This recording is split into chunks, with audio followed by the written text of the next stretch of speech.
Assalamualaikum warahmatullahi wabarakatuh. Izin memperkenalkan diri, saya peserta didik 009 Abimaru Hafid. Izin memaparkan tugas survival mengenai dua tumbuhan dan dua hewan yang dapat dikonsumsi baik di hutan maupun di perkotaan.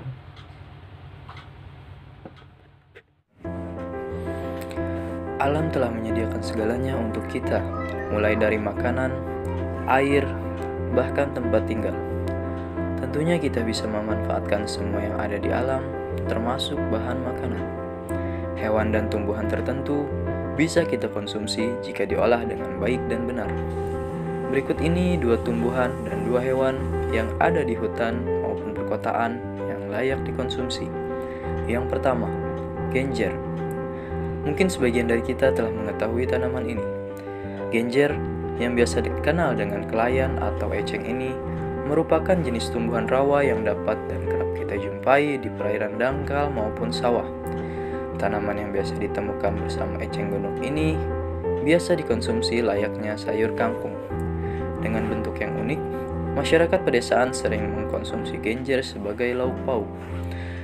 Manfaat yang dapat kita peroleh dari mengkonsumsi genjer yaitu meningkatkan stamina tubuh, melancarkan sistem pencernaan, menguatkan tulang dan gigi, membuat kulit awet muda, hingga menambah nafsu makan.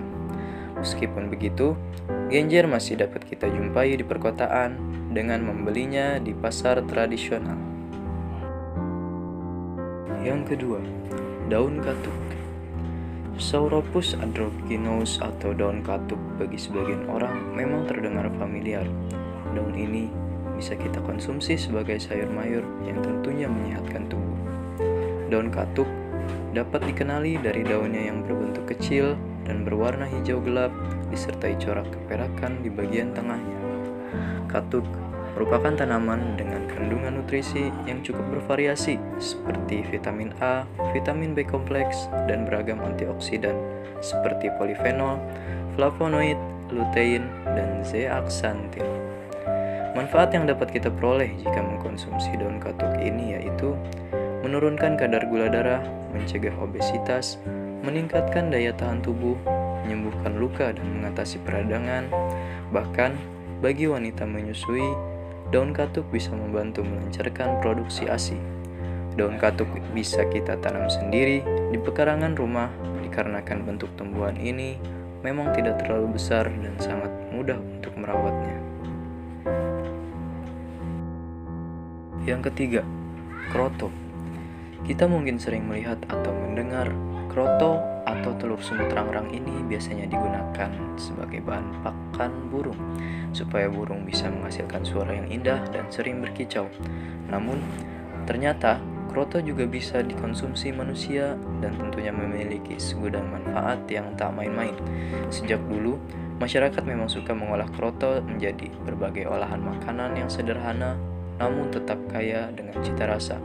Dengan gizinya yang tinggi, kroto mengandung protein yang tinggi serta lemak dan kalori yang rendah. Selain itu, vitamin yang terdapat pada telur semut rangrang ini juga cukup lengkap dan tentunya bermanfaat bagi kesehatan. Memang, belum banyak penelitian yang telah dilakukan untuk memastikan semua berdasarkan pada kebiasaan turun-temurun yang memang telah dibuktikan oleh orang tua dulu. Padahal, jika telah banyak sumber rujukan yang jelas dan pasti mengenai kandungan dan manfaat kroto untuk kesehatan manusia, bukan tidak mungkin kroto akan menjadi salah satu jalan keluar dan alternatif pengobatan baru. Yang keempat, ikan nila. Ikan nila merupakan ikan yang sering dikonsumsi oleh masyarakat. Budidayanya yang mudah, ikan nila menjadi primadona tersendiri bagi kuliner masyarakat pedesaan maupun perkotaan. Ikan nila dapat diolah menjadi berbagai jenis olahan, mulai dari digoreng, dibakar, bahkan hingga dibuat berkuah yang tentunya semua olahan tersebut sangat familiar di lidah orang Indonesia. Manfaat yang dapat diperoleh dari mengkonsumsi ikan nila yaitu menjaga kadar kolesterol, baik untuk pencernaan, menguatkan tulang, mencegah penuaan dini, menjaga kesehatan otak, serta dapat membantu mencegah kanker. Baik, kurang lebih genjer seperti ini dengan bentuk bunga di atasnya. Genjer sayur yang diolah seperti sayur kangkung dan memiliki banyak manfaat seperti yang sudah dijelaskan pada video tadi. Dan genjer ini sering ditemukan di sekitar perairan dangkal seperti rawa ataupun sawah, dan biasanya ditemukan di dekat tanaman eceng gondok.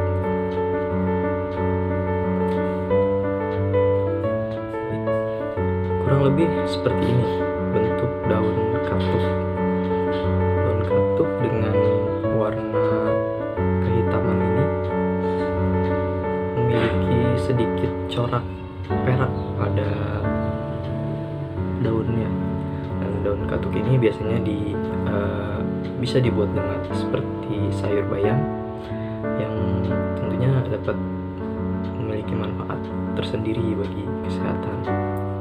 Dan daun katuk ini biasa ditanam oleh masyarakat sekitar di pekarangan rumah karena bentuk tumbuhan ini tidak terlalu besar dan mudah untuk perawatannya sendiri. Untuk ikan nila sendiri kurang lebih seperti ini ikannya, dengan bentuknya cukup familiar gitu. Tapi yang membedakan adalah bentuk sisiknya yang tidak terlalu besar, dan ini biasanya bisa tumbuh hingga ukuran 30 cm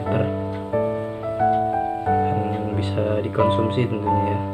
Banyak warung makan yang menyediakan menu ikan nila bakar, ikan nila goreng, karena ikan ini sangat mudah untuk diolah menjadi berbagai macam bahan makanan, dan ini sangat bermanfaat bagi tubuh seperti yang telah dijelaskan pada video tadi.